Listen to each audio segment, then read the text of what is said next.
Good evening to all of you.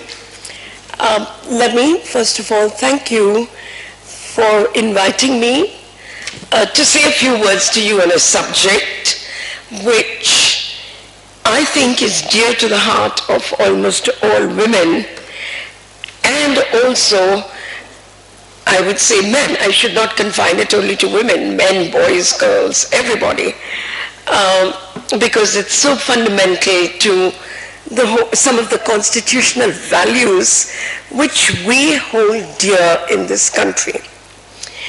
Now, my lecture is part of your series on constitutional law.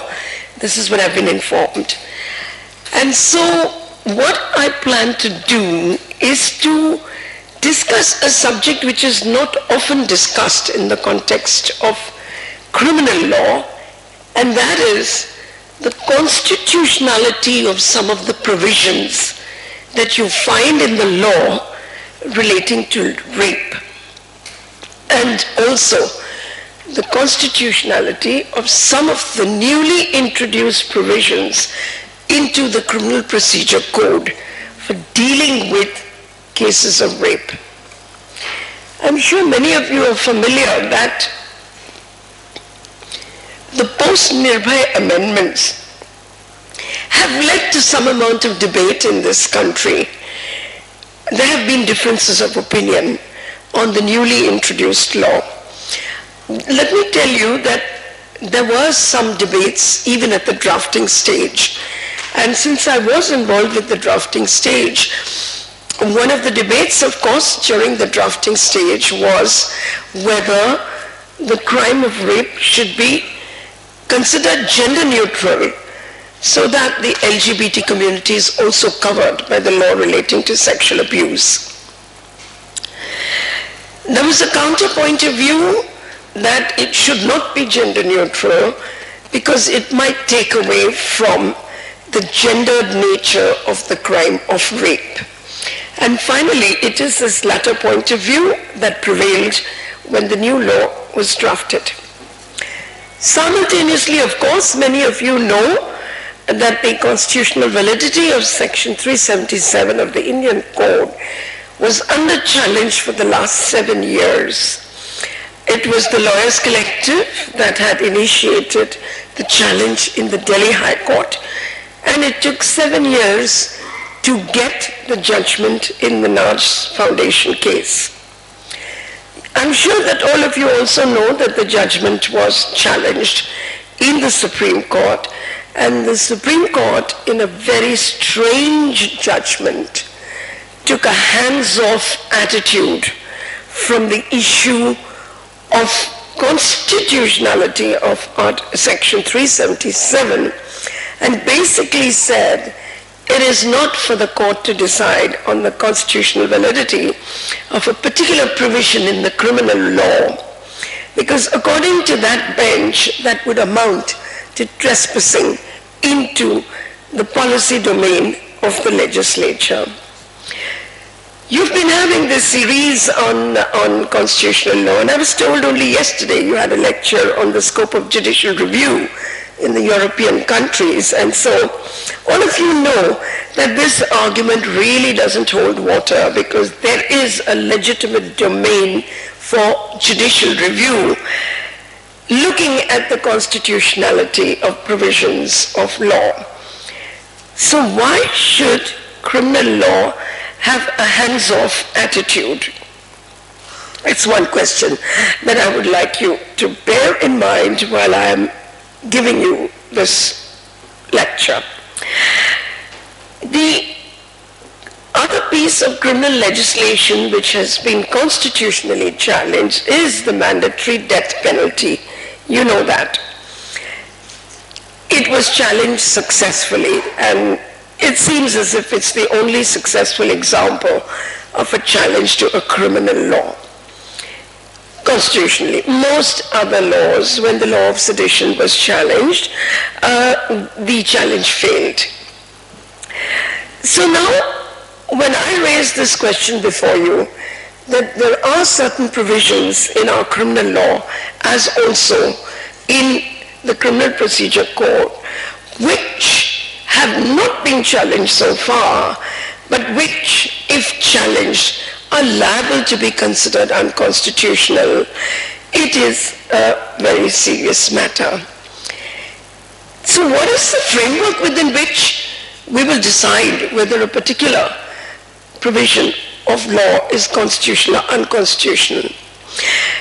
When it comes to the law of crime, I would like to begin at the beginning, which probably takes you more than 6 or 7 centuries back in time, to discuss with you some of the origins of criminal law itself. Now, we all know that the Indian Penal Code was drafted by Macaulay. But how many of us know what was the inspiration for that draft? A subject like that is probably not very often taught in law schools. So I would like to address a few words on that subject. In the UK, from where Macaulay came and drafted the Indian Penal Code in India, it was Christian religious beliefs as promulgated by the Church of England which played a key role in deciphering whether an offense constitutes a crime in English criminal law. The question that I want you to ask yourself is, when is a crime a crime? Who decides what is a crime? What is the basis for deciding that something is a crime and something is not a crime? And it's here that I would like to place on record that before there was a separation of church and state, it was the church which decided what is a crime and what is not a crime. I wish to bring this to your notice because the values that are protected when you make something a crime and not a crime are very, very important. And in the UK, it was the church which protected its own values. Loyalty to the church, loyalty to the crown, morality as the church perceived it to be. And this is probably the origin of 2 particular provisions that we're going to be discussing today. One is Section 377, which I'm not addressing, and the other is rape within marriage, which is not considered a crime. So it was your loyalty to God and church, which if you were disloyal to God or church, you were committing a crime. You see these, as I said, relics surviving into the Indian Penal Code. The approach to crime has become, however, relatively secularized in the late 18th and 19th centuries, when a more rationalistic approach was adopted by the Enlightenment of humanism. This is the beginning of the state taking over the function of enforcement of criminal law from the church. Its right to define and enforce criminal law. Humanism laid emphasis on the need for punishment to be proportionate. Please bear this sentence in mind. Proportionality is something we'll be discussing during the course of this lecture. Proportionality to the gravity of the crime and the abolition of the death penalty for lesser crimes. The cases in which the Crown claimed jurisdiction over offences, taking precedence over application of local laws and custom over compensation arrangements between the offender and the victim, were called pleas of the Crown. Prosecution of crime became, quote-unquote, a sovereign function. Though many substantive crimes remained the same as they were under the Church. In 1716, pleas of the Crown offences were offences against God, such as sodomy and open lewdness. William Hawkins said that religion and morality, therefore, form the foundations of governance. Such offenses against God were categorized into capital punishment offenses and into misdemeanors. So offenses like heresy, witchcraft, sodomy, non-capital offenses such as scoffing at scriptures, blasphemy against God, failing to go to church, etc., were also offenses. Much of the 18th century was the century of divine justice. The Ten Commandments form the theoretical benchmark against which criminal law involving moral wrongs were to be judged. Through this early history, and you must understand why I'm putting so much emphasis on the criminal early history of crime, because the point that I would like to make is there is a sharp break with this early history of crime when you come to the modern era, when you see a separation of church from state. So when you come to the 20th century, you see a shift from basing crime on Christian morality to crime being based on the violation of human rights.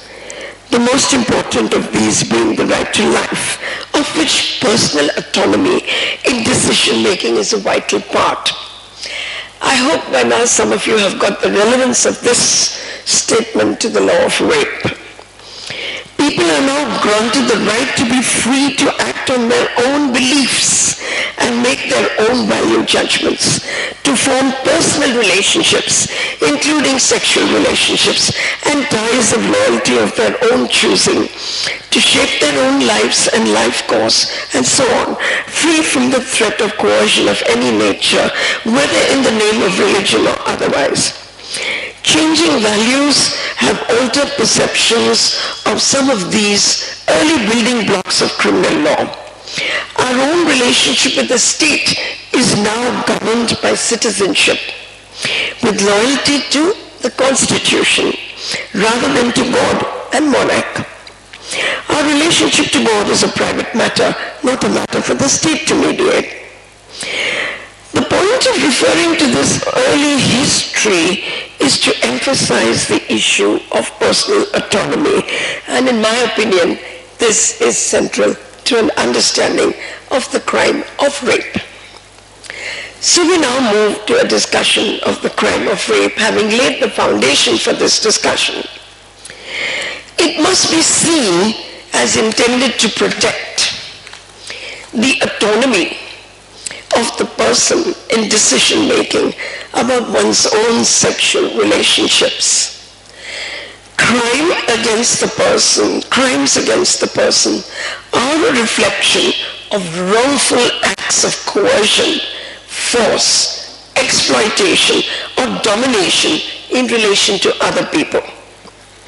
The state strives to protect people from such conduct when threatened or engaged in by other individuals. People and sustains the power to punish and deter such people. After all, we must have a theory of why the state has the power to punish.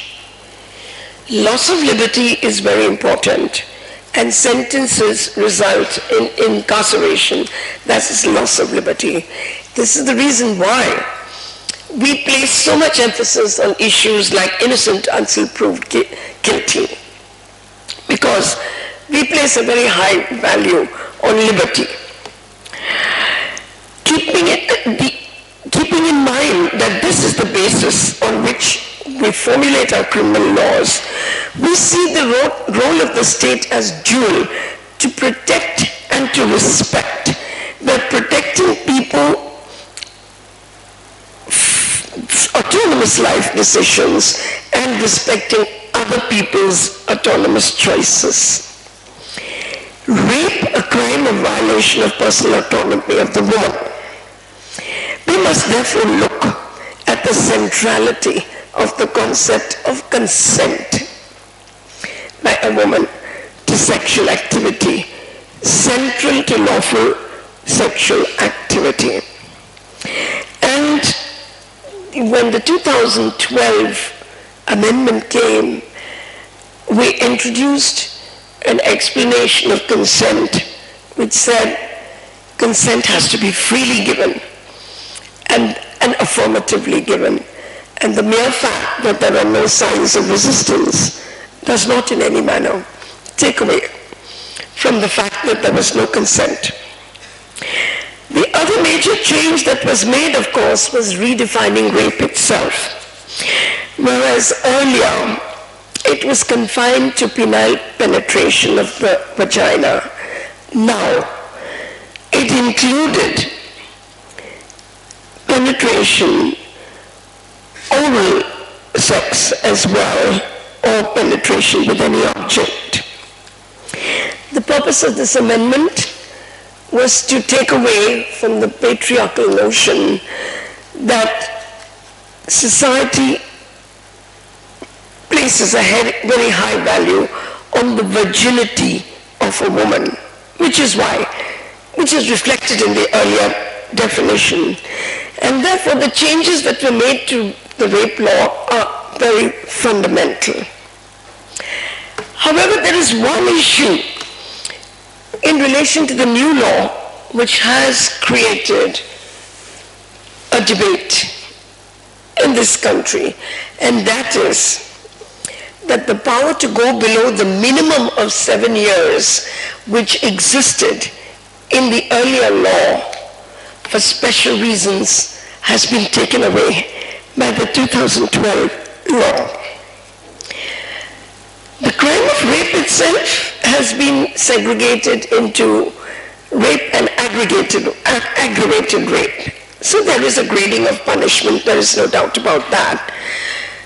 Rape in police custody, rape in a hospital by a person in charge of the hospital, all forms of custodial rape are treated as more aggravated. And as you know, in Indian law, the aggravated nature of a particular crime results in a higher punishment.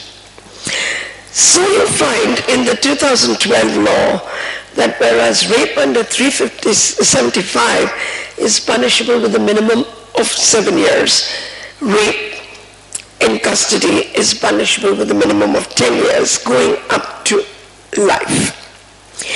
New concepts have been introduced in the law which have not yet been judicially examined. One of them being that life means up to your natural life. And this could mean like forever. I've already pointed to the fact that minimum sentence was introduced for rape, which did not exist before. And though there was a minimum, there was a discretion to go below the minimum.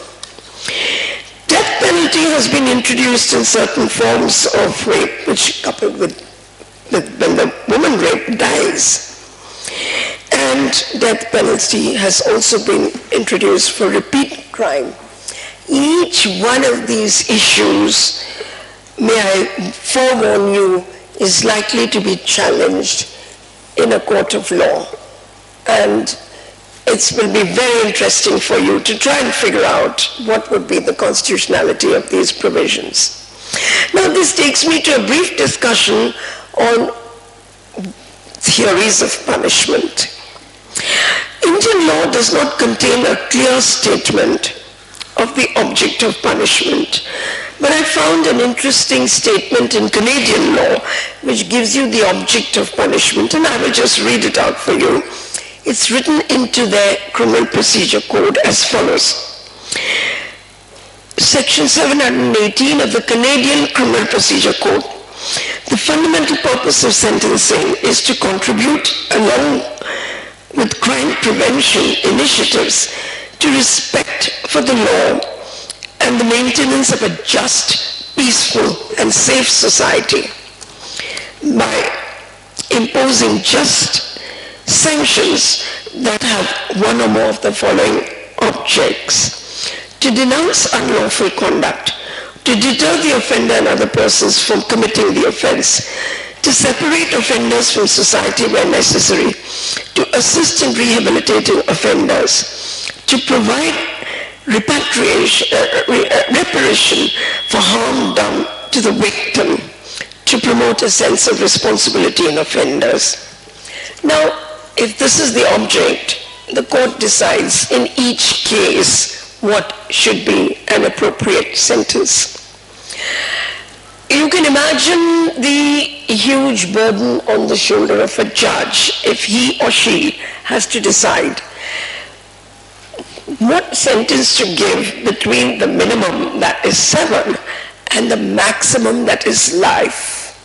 So why 7 and why not 8? Why 8 and why not 9? Why 9 and why not 10? Why 10 and why not 11? One can go on like that endlessly until you come to life sentence. Again, Indian law contains no guidelines to judges as to what exactly to decide.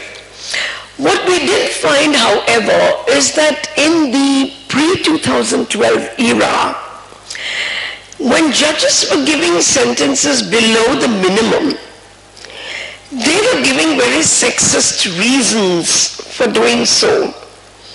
They were displaying a certain bias in the reasons that they gave for going below the minimum. And perhaps this is the reason why the discretion has been taken away. But as I said, you need to debate it. I will now come to the question of the constitutionality of the mandatory minimum. As I said, it's not been challenged, but in India, but it has been challenged in other countries. And I will present to you a case in which the constitutionality of the minimum was challenged. This is a case from Canada. And in this case, there is a mandatory minimum for a drug offense. It was challenged. There was a split decision, majority and minority, and the majority held that the mandatory minimum for a drug offense was unconstitutional. And this is how they proceeded to decide. They said the court must determine what constitutes a proportionate sentence for the offense, having regard to the objectives and principles of sentencing. That the court must ask whether the mandatory minimum requires the judge to impose a sentence that is grossly disproportionate, the fit and proportionate sentence. If the answer is yes, mandatory minimum provision is inconsistent with Section 12 of the Charter. Now, they're talking about the Charter on Human Rights, which makes cruel and inhuman punishment is forbidden by the Human Rights Charter in Canada. India does not have a guarantee against cruel and unusual punishment in its constitution. But it's arguable that our constitutional framework would also strike down a law which they found to be so grossly disproportionate that it would result in cruel and inhuman punishment. So there is infinite scope for looking at the constitutionality of minimums. And of course, the test for disproportionality was given as not merely excessive, but grossly disproportionate. Now, of course, you could argue that how do you distinguish between proportionate and grossly disproportionate? How do you distinguish between excessive and grossly disproportionate? Yes, a judge's own view of what is grossly disproportionate will come into the picture. But they did say sentences must be proportionate to the gravity of the offense and the degree of responsibility of the offender. This brings in the concept of moral responsibility for the offense. Some have argued that mandatory minimum sentences, by their very nature, have the potential to depart from the principle of proportionality in sentencing. The issue of proportionality is looked at in two different ways. One is to strike down legislation, and secondly, to impose the actual sentence. So what is being said here is that each criminal must be dealt with as a distinct and separate human being. There can be no one sentence that fits all crime. And that is why, if you take away the discretion of the judge to decide what should be the appropriate sentence in this case for this person, then you are taking away a human right of that person. They emphasize denunciation. Mandatory minimums emphasize denunciation, general deterrence, retribution at the expense of what is a fit sentence for the gravity of the offense, the blameworthiness of the offender, and the harm caused by the crime. So this is the reason why the court struck down the mandatory minimum. And I've just told you that in the newly added section, there is now a mandatory minimum. This is one issue that needs to be looked at in the context of the constitutional validity of the provisions of the law relating to rape. Now, there is a lot to say. I'm not going to take you through the whole of this paper. There is the question of intention, of course, in crime. All of you learn in law school that the most fundamental requirement of any crime is the issue of mens rea. There is also a debate in this country over whether in certain forms of rape, the burden of proof has been shifted from the prosecution to the accused by Section 114A of the Indian Evidence Act. I feel there is a confusion of thought over here, and I do not agree that the burden of proof has been shifted. There is what is known as the burden of persuasion, which is always on the prosecution and never shifts, and the burden of producing evidence, which is onus. Once the prosecution has discharged its burden, the onus does shift to the accused in all forms of crime, including rape. The difference is that the law of rape has created a presumption that if sexual intercourse is proved and a woman steps into the witness box and she says she does not consent, then there will be a presumption that there was no consent. Now there is sound reason why this provision has been introduced. As I said, one of them is that the burden is still not shifting. The judge, while giving his judgment, will still have to decide whether the evidence which has come on record is credible and whether, in the opinion of the judge, the offense is proved.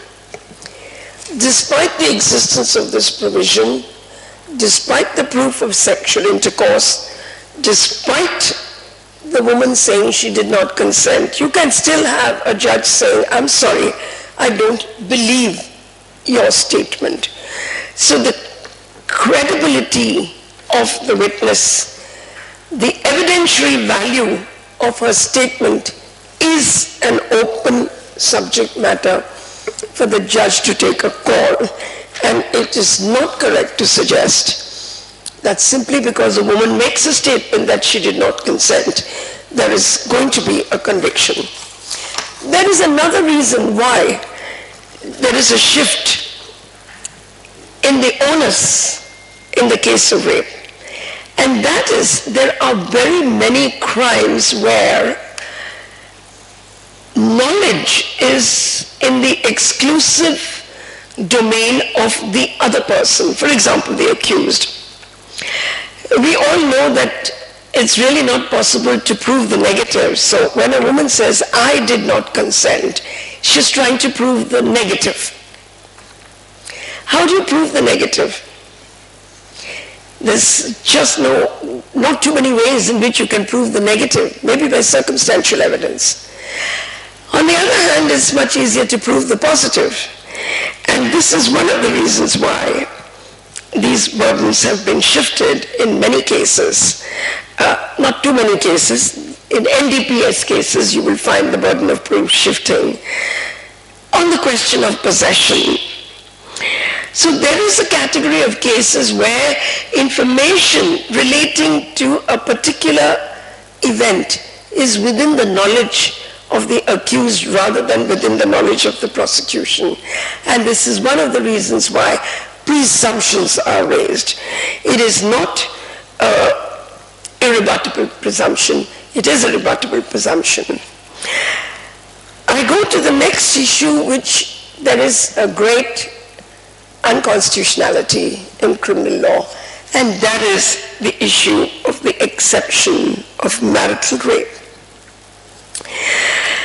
It has a long history. I'm not going to take you through the long history, but I will take you to a couple of quotations from ancient English law, 17th century law, from where this is coming, where Sir Matthew Hale said, quote, "But the husband cannot be guilty of rape committed by himself upon his lawful wife, for their mutual matrimonial consent, and contrast the wife had given up herself in this kind unto her husband." In other words, what is being said here is that the very fact of marriage means that irrevocably and forever and on every occasion, the wife has in advance given her consent to have sexual intercourse with her husband.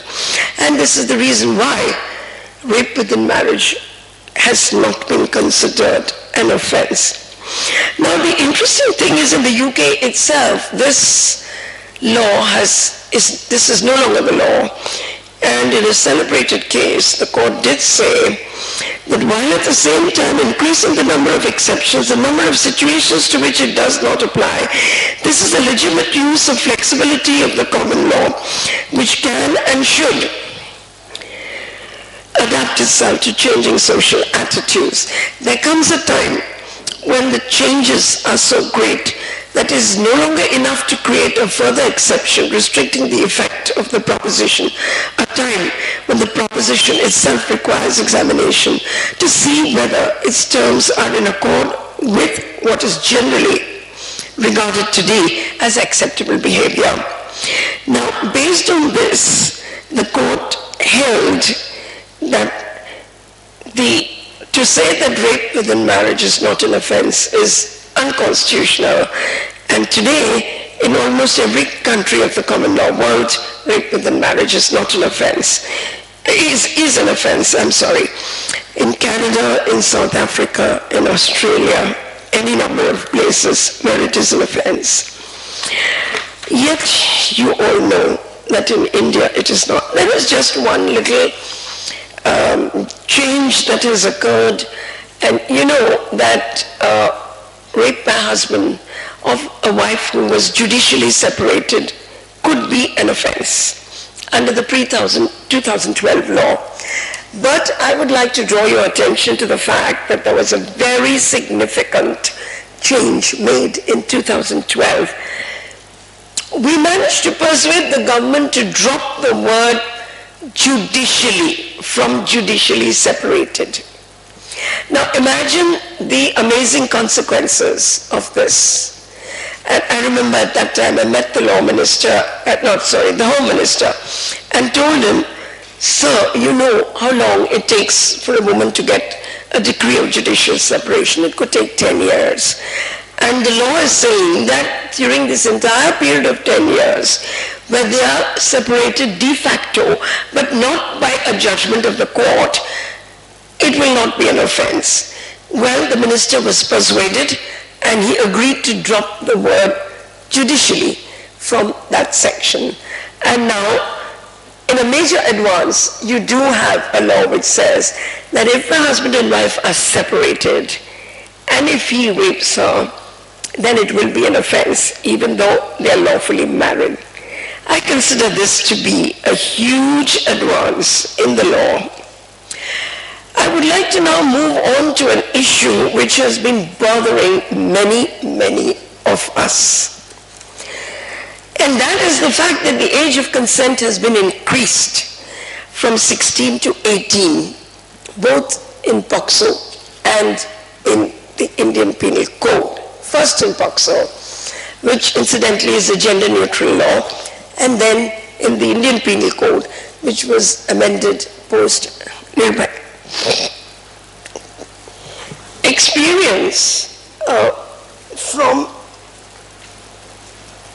people who work on the issue of sexual abuse has thrown up some very interesting findings.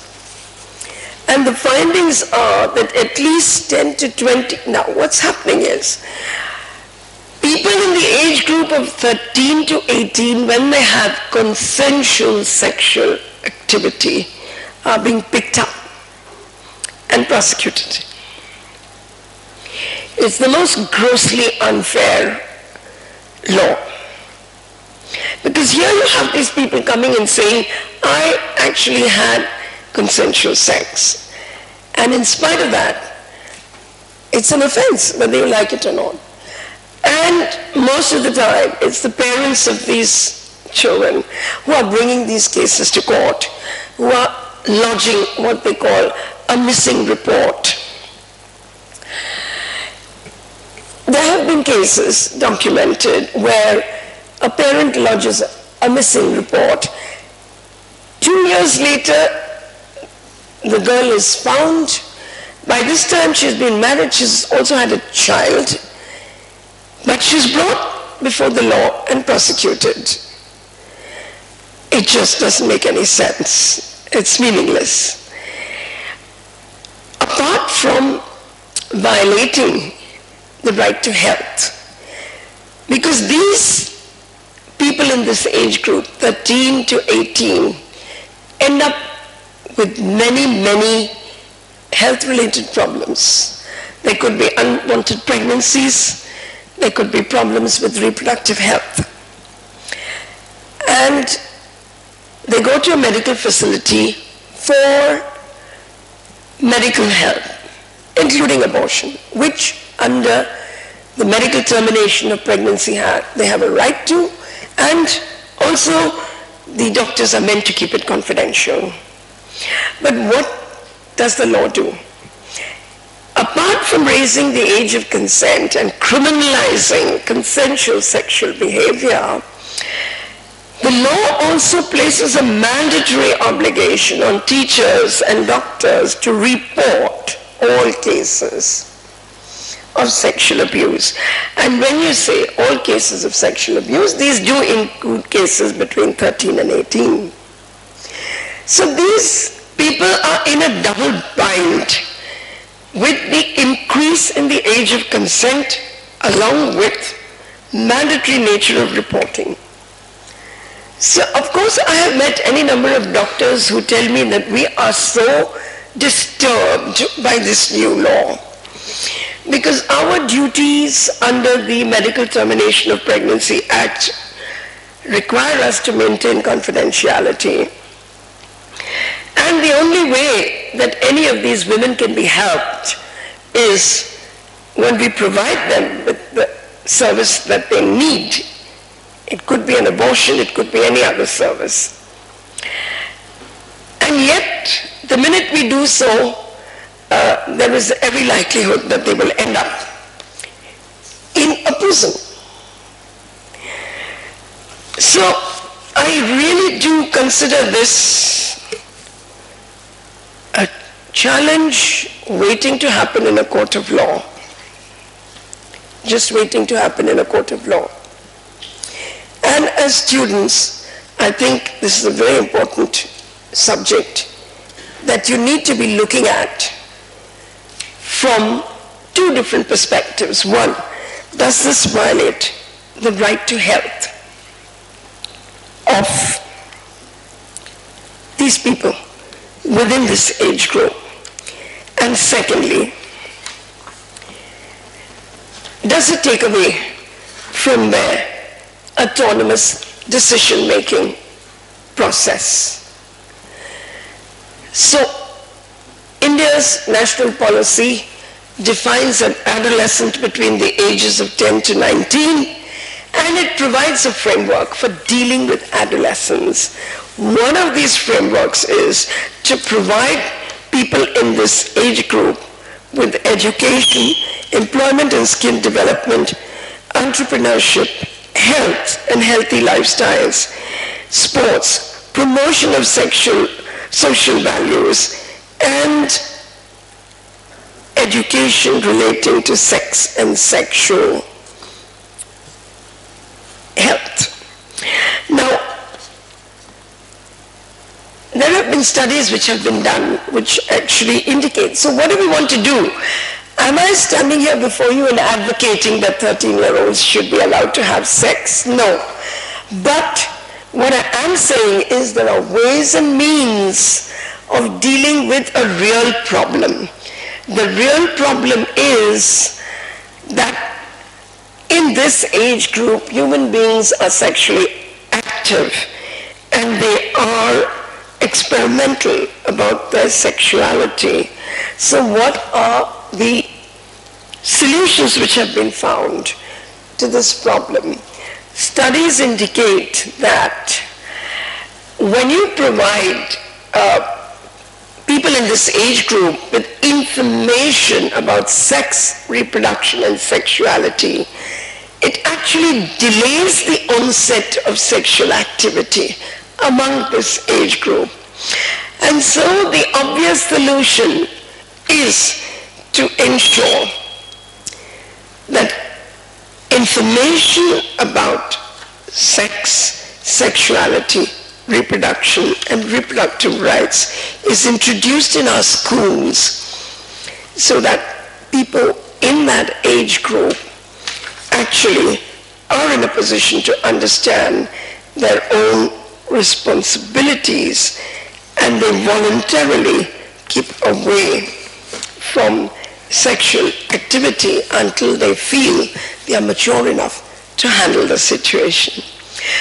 So I would like to stop here, but I would say that I have provided you with an amazing range of issues within the framework of the law relating to rape, which are, to say the least, of doubtful constitutionality.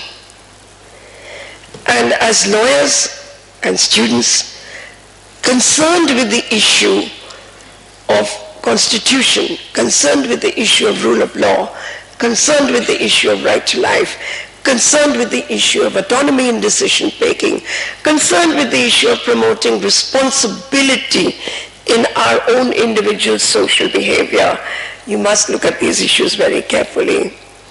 Last but not the least, it's rather obvious to me that some of these provisions introduced through the back door ancient views of morality and take us back centuries. Also, they tend to look at people cynically as not capable of making intelligent choices and decisions.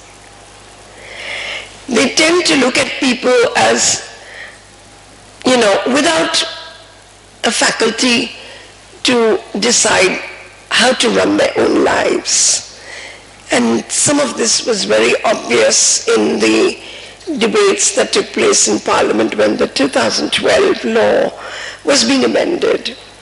There were some members of the BJP who actually told us, madam, we actually realize the dangers of increasing the age of consent to 18, but what are we to do? We are under pressure, or there is a kind of a a kind of a wave of opinion in the country which demands more and more punitive measures to be taken in relation to rape. And so we are coming up with these issues. Contradictions in the law are amazing. So you have age of consent at 18, but a man can marry and have sex with a woman above 15, between 15 and 18. So what exactly is the driving force of making something a crime and not making it a crime? It's obviously a certain specific moral mindset. So it's okay for you to have sex between 15 and 18 if the guy is married to you. But it's not okay. Not only is it not okay, but it's a crime if you do so without being married. These are, major contradictions in the law. And even POCSO was introduced in March 2012, and this law came in 2013. Already there is a contradiction because in POCSO the age was raised to 18 anyway, and later it was raised in the Indian Penal Code to 18. So that was one reason given to justify raising the age to 18. So I would like to say that when we should not allow horrendous events, including atrocities such as Nirbhaya. Of course it was an atrocity, there's no doubt about it. But if we allow atrocities to determine what our laws should be, we are likely to go wrong. And in our law-making processes, in our policy decisions, in our decision-making, we need to keep in mind the Constitution and also the whole doctrine of proportionality. Thank you.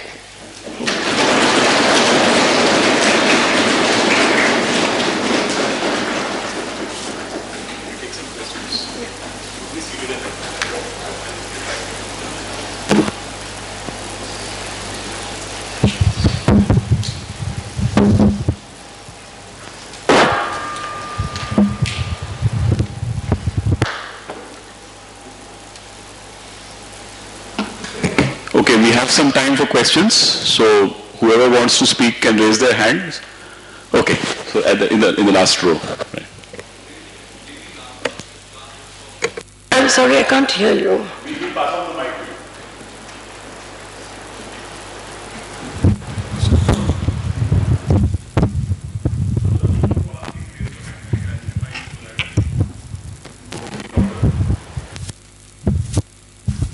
Good evening, ma'am. This is Shujat Bhatt from first year. Ma'am, I had three questions regarding this. The first was regarding marital rape. So the Union Minister for Women Empowerment, Maneka Gandhi, she said that marital rape cannot be criminalized in India because of poverty, illiteracy and social and religious reasons. So how would you counter this argument? Ma'am, the second question is regarding the Hindu Marriage Act Section 9, which talks of restitution of conjugal rights. Conjugal rights. Oh, yes. Section 9 of Hindu Marriage Act.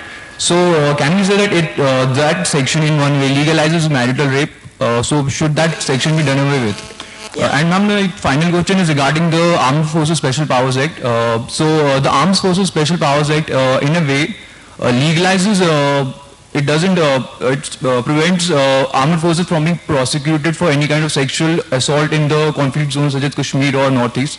And also in the Justice Government report, it had said that the Armed Forces Act should be amended.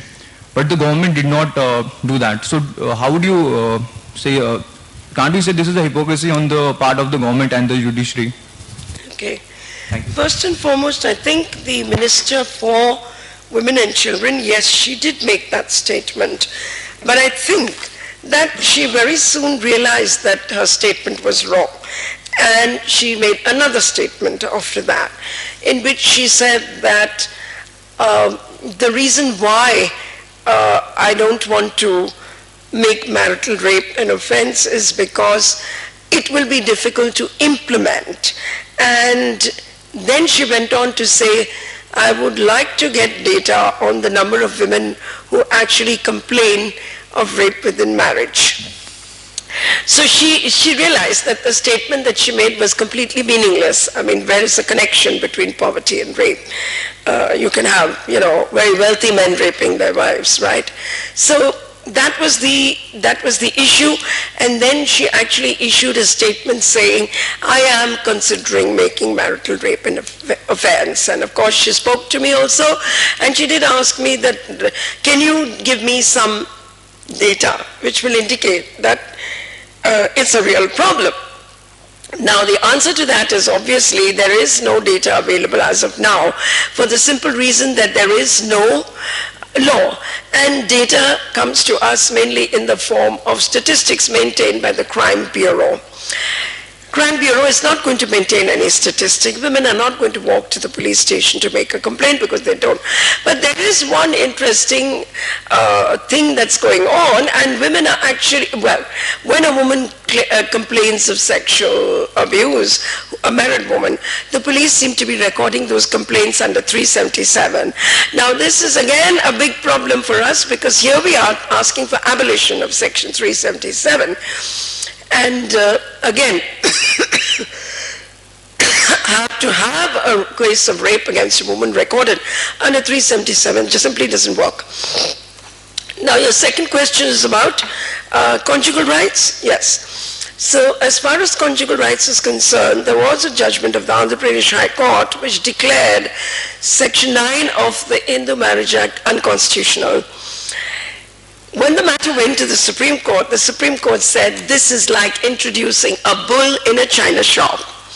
A very famous statement recorded in a judgment of the Supreme Court, basically saying that to introduce constitutional law into the family is like introducing a bull in a china shop. Now, the thing is that when I was in the process of drafting the 2005 Domestic Violence Act, I wanted to introduce the bull in the china shop, and therefore I made sure that the definition of violence included sexual violence. And so today you have like two different provisions in the law which can be used. One is the Domestic Violence Act, under which a woman can say that she's being subjected to forcible sexual intercourse, and whether it's rape or not, it's definitely an act of violence.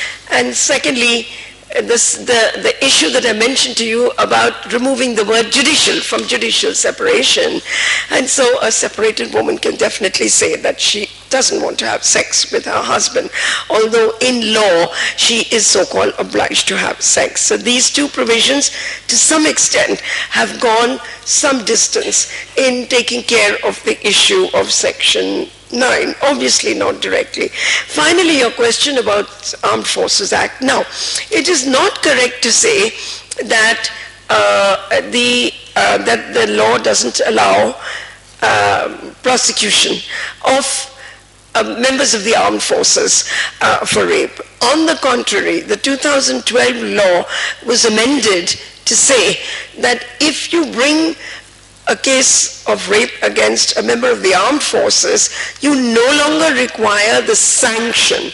So even earlier, you could bring cases of rape against armed forces, but there was this deadly requirement of taking sanction. That has been done away with under the newly amended Criminal Procedure Code. You don't have that requirement of of sanction anymore. Other people who want to ask questions? Okay, Akshada over there. You can raise your hand so that I know which order to go in.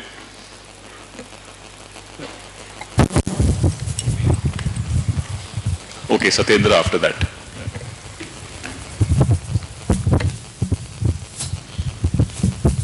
Hello ma'am, when you talked about not being able to abolish 377, wouldn't it be a better idea to maybe read down the law to include non-consensual sex only as problematic, because considering the LGBT community as well? Yes, I agree with you. And that is exactly what the Delhi High Court did in the Nas judgment. They said the critical turning point is consent. And therefore, if there is consent, then the act should not be unlawful. So yes, you are right. It is a question either of reading down or declaring, but the Delhi High Court did read it down, leaving intact the issue of being able to prosecute when there is no consent to activity. Thank you, ma'am, for the lecture. This is Satyendra from 4th year. Ma'am, this is not related to the lecture which you gave, but something which I read in the news some time back. So, how designation to a lawyer as senior advocate is given in, especially in Supreme Court or High Courts, like you took up this as well in Supreme Court. Yes. Lawyers coming from certain background, they are not, years has been passed, and so any comment or any developments on the footing? See, as a person who believes in equality, it does bother me that the section 16 of the Advocates Act talks about a distinction between a lawyer and a senior lawyer. Now, so to begin with, if you look at it, it seems to be a provision which is plainly against the provisions of Article 14. Apart from that, in practice, we have noticed that when it comes to, you see, actually if you look at even the judiciary, generally speaking, you will find that people who make it to the judiciary are very often related to each other. So you have, you know, if your father's been a judge, you can be reasonably certain you will become a judge, if you want to, that is. Or your uncle, or your relative, etc. And the same thing applies with senior counsel. So, we had commissioned a study by Bar and Bench, and the 89% of the people answered that if you have a member in your family who is a senior counsel, then you're more likely to make it as a senior counsel. So there's a big problem in the legal profession, and the problem is of lack of democracy in the functioning of the legal profession.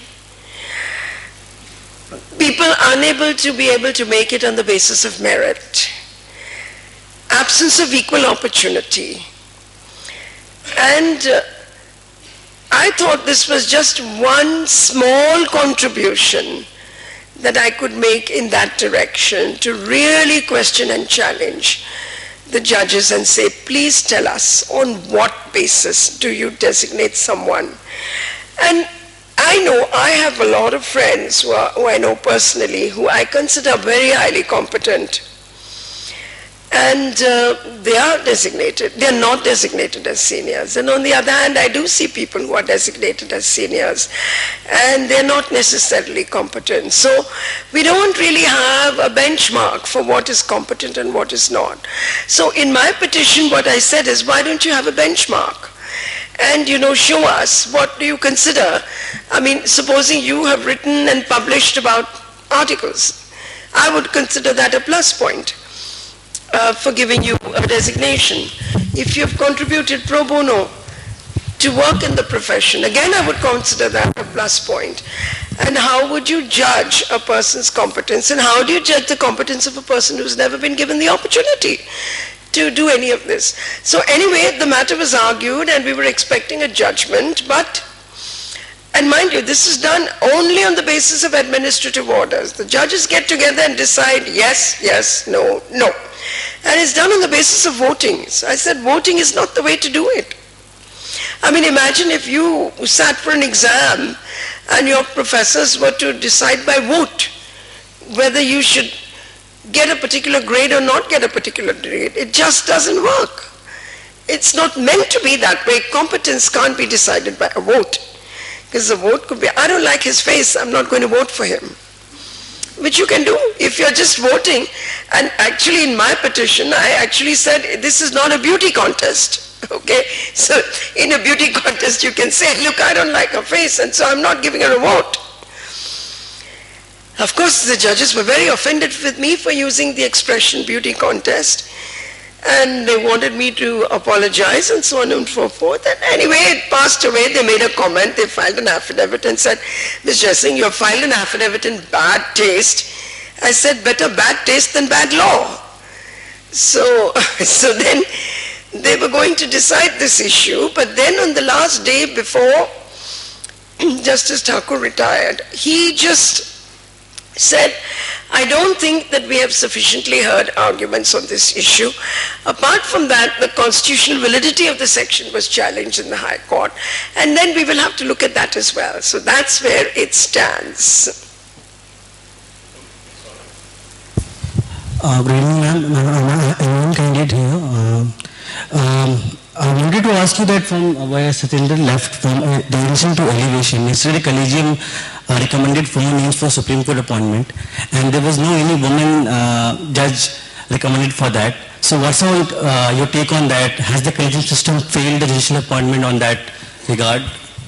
Yeah, I mean the Supreme Court as an institution is very, it doesn't reflect the diversity of the country as a whole. And one could ask the question, why shouldn't 50% of the judges on the court be women? They simply are not. And yes, they have issued, a statement has been issued that 4 or 5 new judges are being appointed. And the interesting thing is that one of the 5 is not a Chief Justice, and he is a Muslim, okay? So I'm happy that they are considered. Today the Supreme Court has no Muslim judge. The Supreme Court has no SC judge, no ST judge. So it doesn't surprise me that they have not nominated a woman. And in the corridors, when you talk to people and ask them why no women, they say, oh, we don't want women who are corrupt. I said, all right, what about men who are corrupt? You want them? So, I mean, there's just no transparency in what's going on in this country. So, it's very, very strange that this,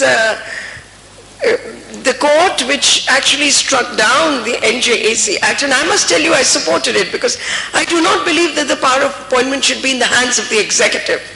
I will never accept that under any government. But I do expect the collegium to be transparent in the way in which they make appointments and to lay down certain principles. What about the principle of diversity? What about the principle of representing interests all across the country? None of these principles have seemed to be respected in the way appointments are made. So we are dealing with very, very serious problems in this country, which nobody seems to be really taking up as campaign issues. Thank you, sir. Thank you, ma'am, for coming down to Nalsa. Firstly, this is a follow-up to the question asked by Satyendra, which related to the designation system into senior advocates and advocates. So, the first response that you gave was that it is prima facie violative of the Constitution. So the question is, I would like to disagree on this point, and if you could substantiate on it and elaborate it, because I think there is an intelligible differentia on the basis of the work you perform inside the court. So firstly that, and secondly, question relating to the lecture that you gave. So what I understood and what the majority of what I got was the interplay between law and morality. So we started with how law came through this process of interaction, and as to how it is now supposed to be changed on the basis of the same interaction. So you have quite substantiated about the law of the present. However, if you go on to the morality of the present, because if you must have read Lawrence versus Texas. And in that, Antonin Scalia, Justice, who recently unfortunately passed away, mentioned as to how lawyers have been very proactive and have taken a pro stance towards the LGBT and the queer community. So we in this hall are all law students, you are a lawyer, we have law professors here. So the morality of ours will be very different from the morality of the entire length and breadth of this country. So if you... Okay. So if you could just make that interaction between what morality is now and therefore what law should it give rise to. I think the first question was more of a minor clarification. So I think the second question is a more substantive one. Yeah, okay. So let me take the second one first. the morality that I'm talking about is what has vaguely come to be referred to as constitutional morality, and which is the reason why I was trying to emphasize my entire presentation on the issue of autonomous decision making. And I do not agree with you that your morality and my morality will be different. If it is indeed different, then you are entitled to your morality and I'm entitled to mine. But the law has to be the same for you and me. And the law, in your private behavior, you can behave according to your own morality and I can behave according to my morality. In private, I might think, oh my God, to have sex outside marriage is totally immoral, and I might refrain from having it. You might not think so, and you may not refrain from having it, but we are here talking about the law. So the question is, the benchmark has to be set by the law, and when we say setting the benchmark by the law, we can only mean setting the benchmark by the Constitution. Which is the reason why I laid a lot of emphasis on the change which occurs in the 20th century in the era of human rights when we say autonomy in decision making. I would like to once again read that one sentence which I find very, very appealing, and that is, crime against the person are reflections of wrongful acts of coercion, force, exploitation, or domination in relation to the other person, okay? Now this is both a moral and a legal concept. So morality and law have to come together in the Constitution. And therefore it can only be a certain value system which informs our Constitution, and you know that the Constitution is a Grundnorm, so that Grundnorm has to govern what we think about the constitutionality of any law. This is what I meant when I was bringing up the issue of morality. Now, the associated question, of course, is that interpretation of the Constitution is in the hands of judges, right? So, you can definitely have a situation where one judge will interpret it in one way, another judge will interpret it in another way. Incidentally, I wanted to let you know, I mean, it was there in my paper, but I didn't have the time to go over it. But in South Africa, the age of consent, has been actually struck down in what is known as the teddy bear case. And there the judges say this is an utter rubbish. You cannot increase the age of consent to 18 because, you know, between the ages of 13, 14, 15, 16, 17, 18, these people do have some autonomy in decision making. And moreover, if you criminalize this behavior, actually driving all this conduct underground. So there you have a case of how a judge's view of the law can tilt a case this way or that way. That is inherent in the judicial process of review. And I think yesterday you had a lecture which was telling you, and I'm sure this issue must have been discussed, like, you know, what exactly is the process of judicial review? How do judges make law? How do judges decide the rights and wrongs of a constitutional issue? So I would not agree with you when you say that in the matter of lawmaking, you and I have different benchmarks. Yeah, just a short point there. This is a common theme in many of our courses. I think the point that Pam was trying to make is that the colonial law was reflecting religious standards of morality, whereas modern constitutionalism is built upon ideas of autonomy, which is reflecting a different kind of moral standard. So of course you have to engage in that philosophical debate to work out which moral standard is more acceptable. So that's a discussion for a much later. Abhishek first, then Tanvi and Iman, right? Hello. Yeah, ma'am, this is Abhishek from 4th year. In your lecture, ma'am, you said that in the beginning that while drafting the law on rape, there was a two-sided argument whether to make the law on rape gender neutral, and the other one was, since it's a gendered crime, the latter was chosen.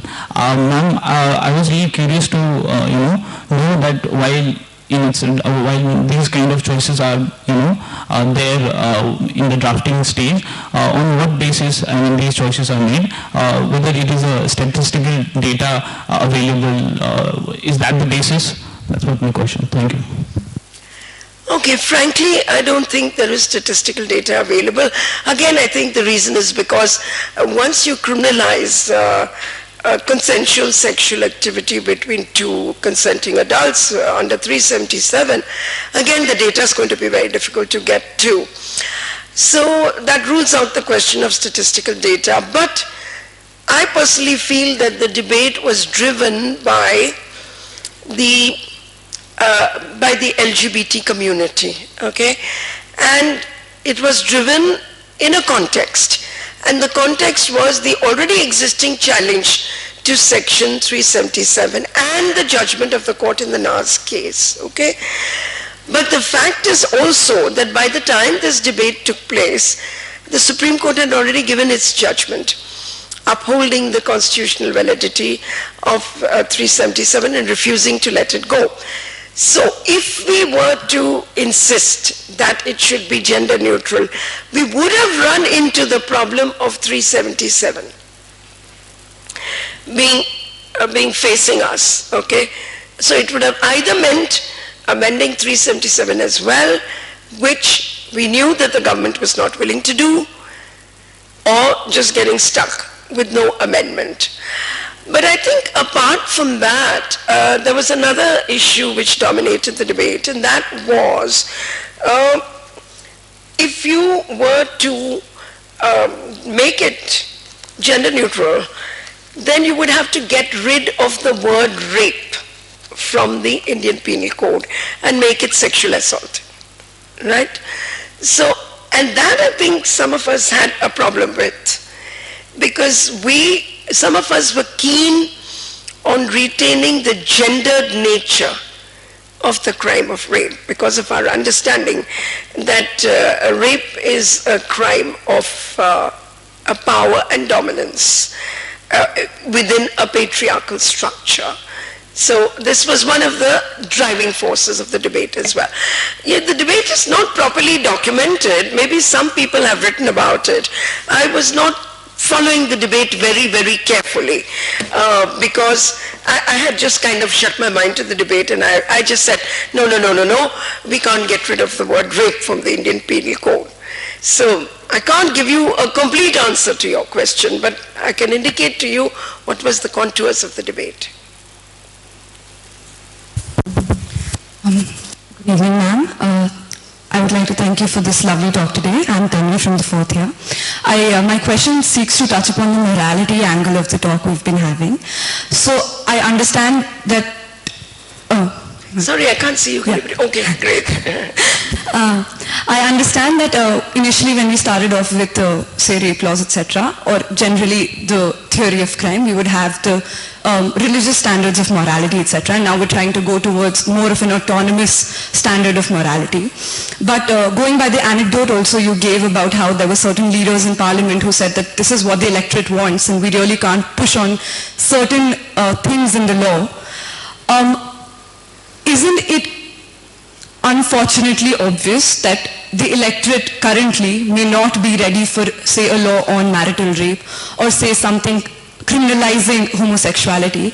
And in that case, if there is a law that is pushed forward addressing these angles, due to basic legitimacy concerns, say, for the law or for other arguments or other sort of angles that can be taken, it might just become a redundant law, which is something I would say happened in the Naz Foundation case also, where the Delhi High Court did try to come up with something, and because judging by what was happening outside the Supreme Court, just like overturned it. So is that possible?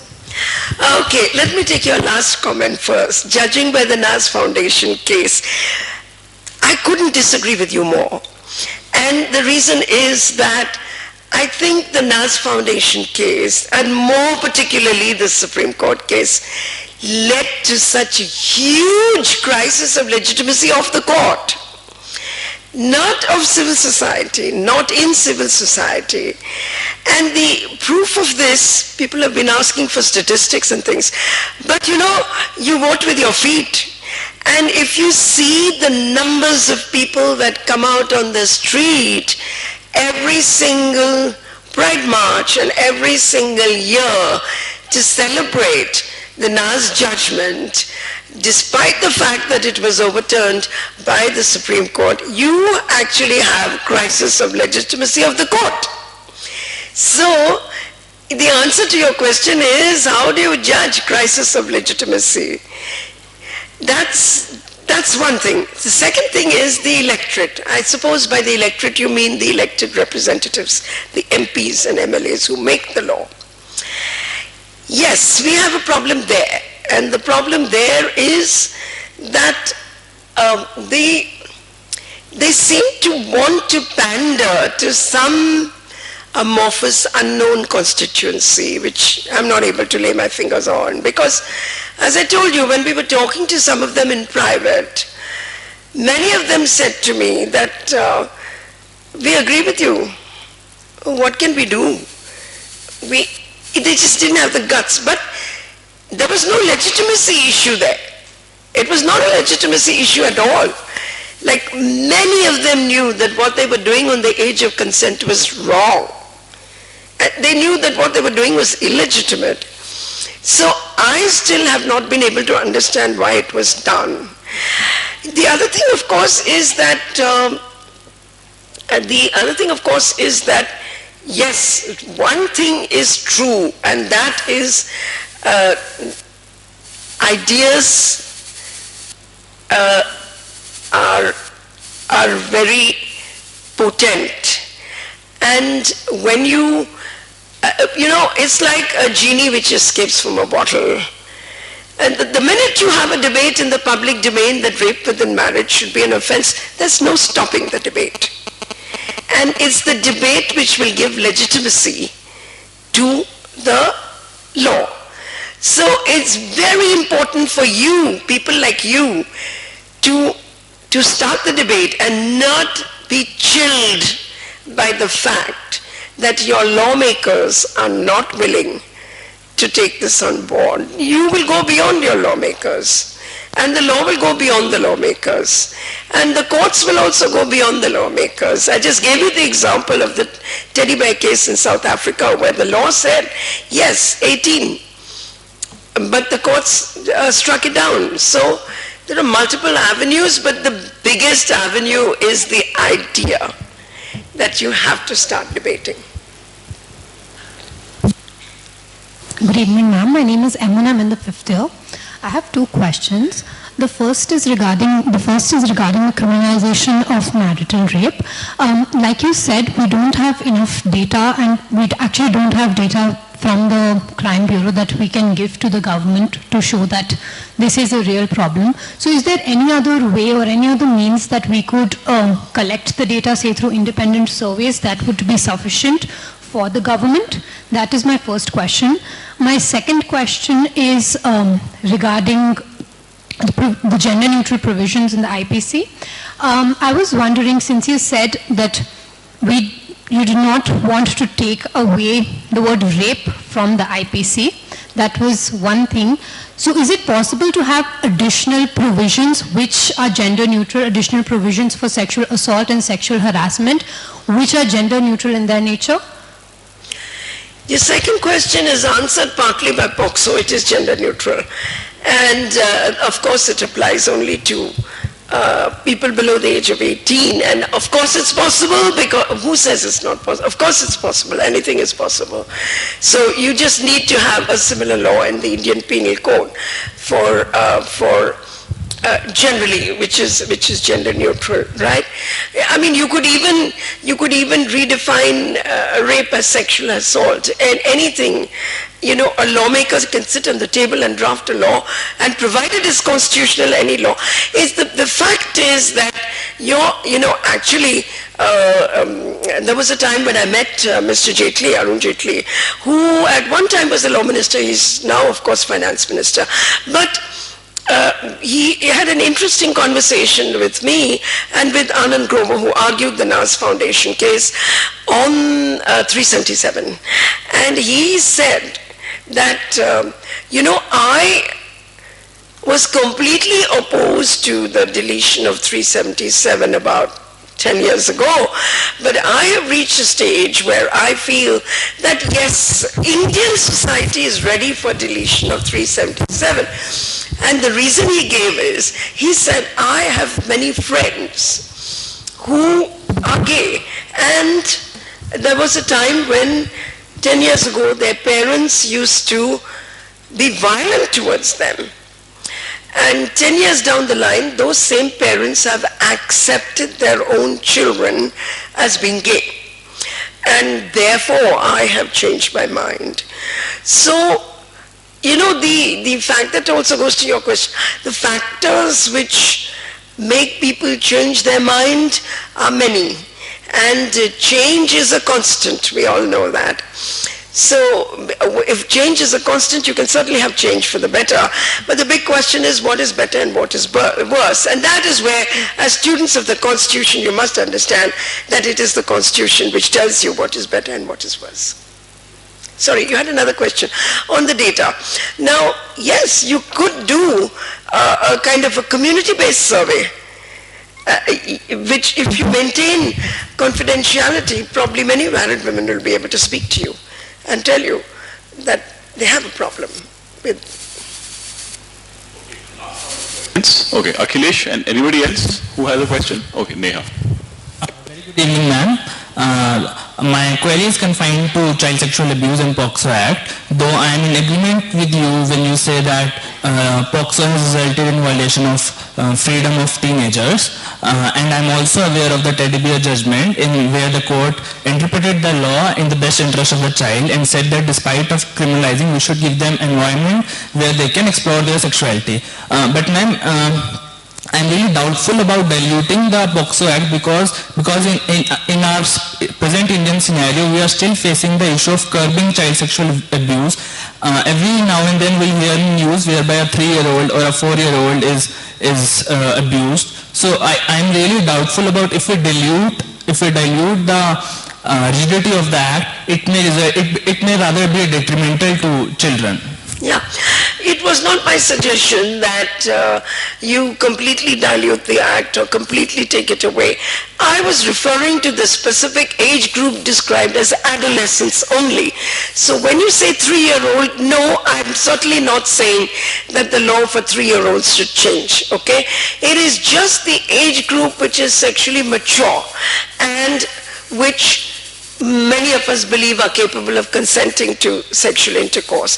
That age group, if you criminalize, you will only be, creating an army of criminals. Okay? Because you see a lot of people being prosecuted in that category. Of course there are prosecutions, but there were prosecutions of the age of 3, 4, 5, 6, 7, and 8, even without POCSO. Okay, so POCSO has certainly contributed to making things better. How? I mean, because otherwise it was an offense, but it was an offense being dealt with under 354. There was no specific offense for sexual abuse of children. So to the extent that there is a specific offense for sexual abuse of children, I think of course we need it. We can't do without sexual offenses against children. But to the extent that between the age group of 13 and 18, I completely disagree that it should be an offense. There are better ways of dealing with that age group.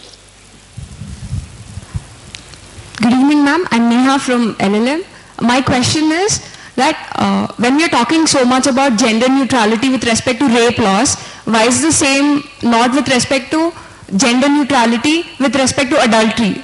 In India, the question of constitutionality with respect to why is adultery gender specific and not gender neutral have been raised before the Supreme Court. Yes, it has. You obviously know that there was a judgment which said that no. Again, it's a judgment of ancient vintage. You would say you compare it. I think it was Justice Chandrachud's judgment, if I'm not mistaken. And perhaps if it is challenged again, you might find a different outcome, because for the same reason that, if you read Justice Sinha's judgment in Anuja Garg, he says very clearly that the days of protectionism towards women are over. And any kind of benchmark for that will have to be respecting their autonomy. And protectionism, well, the issue there was that women were not allowed to work in bars. and that was challenged. And he struck it down and he said, why shouldn't women be allowed to work in bars? For this reason, same reason, that you have to have autonomy in decision making and you can't be protectionist towards them.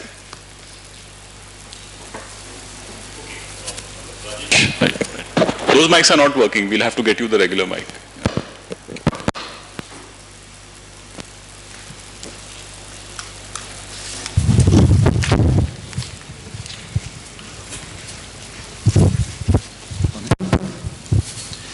Yes, ma'am, my question is about Section 377, and a dominant or very strong view about Section 377 is that, as you also mentioned in your lecture, that Macaulay was influenced by the Christian values. So my question is that do you think that if we had the opportunity to draft our penal code, we would have done it differently? You're literally asking me, can we redraft the entire Indian Penal Code? Yes, I think, yes, it's possible to redraft the Indian, but it has to be acknowledged that much as I have to grudgingly admit that the manner in which the Indian Penal Code is drafted is very precise. And why do I bring this up? I bring it up because you're dealing with a branch of law called crime. And one thing the law cannot tolerate, criminal law cannot tolerate, is vagueness in the matter of drafting of the law. Because if a law is vague, then it will catch criminal activity which a person doesn't know in advance that this activity is criminal. And it's a fundamental principle of criminal law that you cannot have ex post facto crimes. And if you have a law which is vague, it will become an ex post facto crime. When I'm doing something, I won't know whether what I'm doing is criminal or not. So I think one of the biggest advantages of Macaulay's Code, this is my personal view. I mean, I haven't thought of it very carefully, but I find that, sometimes I get amazed. I go back and back and back and back and read certain provisions. If you read the exceptions, if you read the general exceptions, if you read definitions of things like what is intentional, what is reckless, because you know that intent is a fundamental content of most crime. There is a precision in the Indian Penal Code drafted by Macaulay which you don't see in laws drafted in India in the post-independence period.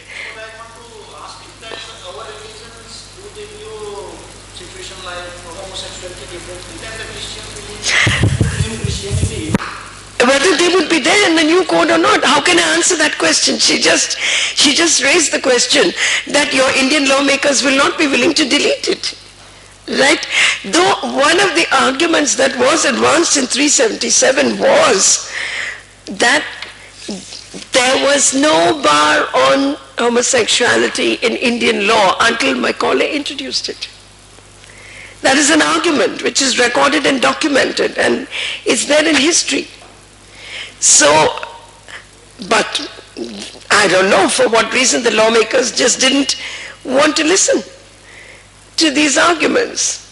So, to be rational is one thing. You can rationally sit on your drawing board and draw a law. And you can sit in parliament and be irrational. So therefore I can't answer that question whether in our code we would have it or not have it. If I was drafting, I would say no. I also had a small clarification. So you had mentioned the issue of mandatory minimum sentencing, which could be a potential challenge. And the analogy you were giving was with the discussion in the US, where the federal sentencing guidelines prescribe a minimum punishment for drug consumption. So I think the comparison that you were trying to make was that now that the Nirbhaya Amendment has specified 7 years as the minimum sentence for certain kind of sexual assault, it takes away from the judge's discretion to give a lower sentence. So if you were to offer a constitutional challenge, could you specify what kind of grounds you would use to make an argument of that? It would just be the ground of proportionality, and though I must say your question is important but not capable of very easy answers because again, the doctrine of proportionality takes you to aggravating and mitigating circumstances. And I would find it very difficult to offer any mitigating circumstances for rape. And therefore you would be back to square one, where you would say, no, this is a crime which deserves a certain punishment. Maybe the debate would be on whether it should be 705 or 703 or 704. But I don't see a debate on the question of mandatory nature of the minimum. The short clarification I was seeking was because questioning judicial discretion on equality grounds directly is much harder. I mean, it's much easier to question administrative discretion on grounds of equality. No, but, no. There could be a potential argument that the legislature has usurped a judicial function. It can be argued. Okay, so I thank Indira Jaising for coming all the way to our campus and for giving us a very elaborate and clear discussion on many issues surrounding the law of rape. And though in our question and answer session we managed to touch on many others as well. So I thank ma'am for the time that she took out, and hopefully many of you have gained from the discussion that we've had subsequently. So, and of course, thank you to you for coming on a Saturday evening, for taking up more of your time as well. Yes, Right, okay.